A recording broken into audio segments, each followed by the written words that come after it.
It's hard. You You're can hear it. Can you voice put? Okay.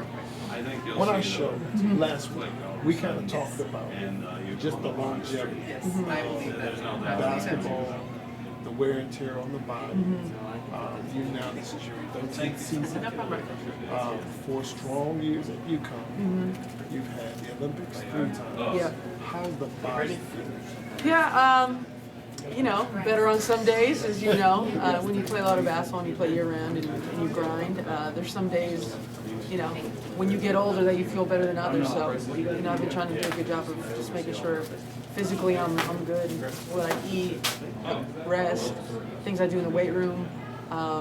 So, you know, those are the things that as I've gotten older, I really try to focus on to you know, come on the court and play well.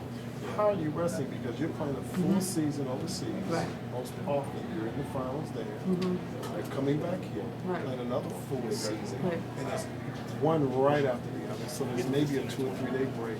That's including your flight. And then now you've got the Olympics in the middle of that. And then to come back and complete another WNBA season. So what is it like? You're probably one of the most competitive people I've ever seen.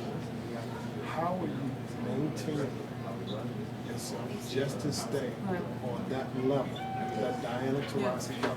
Yeah, you know, it's probably harder mentally than anything to you know, put all that energy into, you know, being overseas and then switching mindsets and coming back here. And you know, no matter how many times you do it, it's always an adjustment.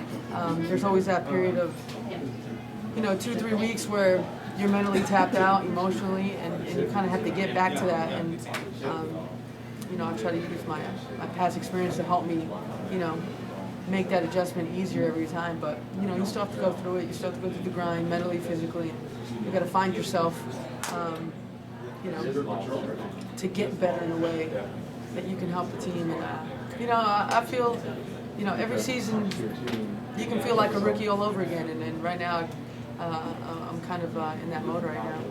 Saw a lot of pluses tonight. A lot of pluses. The bench played as strong as they have all season. I thought there were some calls that went against you towards the end of the game. But I saw more pluses than minuses. How do you guys take this into Sundays? Definitely. I mean, our bench was great. Our bench was tremendous tonight. I mean, the energy Misty and Izzy gave us off the bench. Noe came off and really got things going. You know, and we need that energy to flow through the starters too, where as stretches we don't have that. But we did find some fight. We did find confidence in some things we were doing. And, you know, being 0-4 is something we can look at and be mad about and try to fix it. So that's what we're going to try to do. You've never been 0-4. No. You have never, I looked it up before I came here, you've never been 0-4. Yeah, this is definitely High school, college, no the pros. Yeah, this is definitely an interesting situation. And, you know, you could either let the boat sink or you can grab a paddle and paddle like hell. And that's what, you know, everyone in this locker room is going to do. Last thing, I looked at the roster, starting 5 for both teams. If I was to take 50 top players in the last 12 years, 10 of them were on the floor.